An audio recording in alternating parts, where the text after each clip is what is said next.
2년 전 오늘은 윤석열 대통령이 처음으로 정치 시작을 알린 날입니다. 윤 대통령의 정치, 김민주 기자가 한 뼘 더 들어가 봤습니다. 2년 전 오늘은 26년 검사 생활을 마친 윤석열 대통령이 정치 참여를 선언한 날입니다. 국민의 기대를 내걸었습니다. 2021년 6월 29일 현 시점에 왜 꼭 많은 후보들 가운데 대통령이 윤석열이어야 하는지. 당신이 그동안 싸웠던 것처럼 정권 교체에 나서고 이런 무너진 그 법치와 상식을 바로 세워라. 저는 이런 뜻이라고 생각을 하고 있습니다. 당시 대선 주자 가운데 가장 높았던 지지율을 법치와 상식에 대한 기대로 해석한 셈입니다. 그렇다면 지난 대선 48.56%를 득표한 윤 대통령의 집권 2년 차는 어땠을까? 한국갤럽 여론조사를 분석한 결과 취임 초기 50%대였던 두 달은 제외.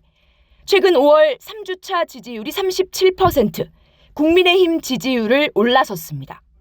국빈 방미와 같이 미중 갈등 속 분명한 외교안보 원칙을 유지한 게 주 원인으로 보입니다. 반등의 순간을 꼽으라면 화물연대가 정부의 안전운임제를 요구하며 집단 행동에 나섰을 때, 지난해 11월부터인데 윤 대통령이 법과 원칙을 강조한 뒤로 긍정평가 37%로 집계됐습니다.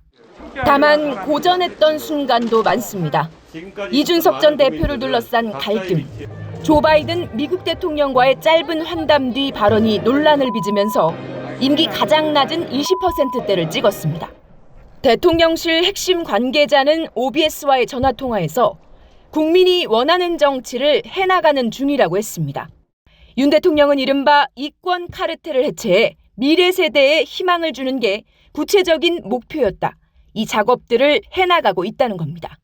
정권과 이해관계로 얽힌 소수의 이권 카르텔은 권력을 사유화하고 책임의식과 윤리의식이 마비된 먹이 사슬을 구축하고 있습니다.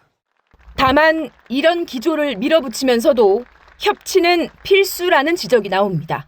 실질적으로 일자리가 만들어지고 선순환 구조가 형성이 돼야 되는 거잖아요. 예컨대 규제를 철폐하고 새로운 법안을 만들려면은 당연하게 사회적 합의가 이루어져야 되고 야당과 합의가 이루어져야지 그게 가능한 건데.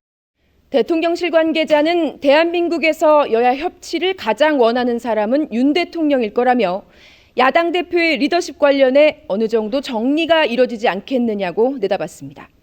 OBS 뉴스 김민주입니다.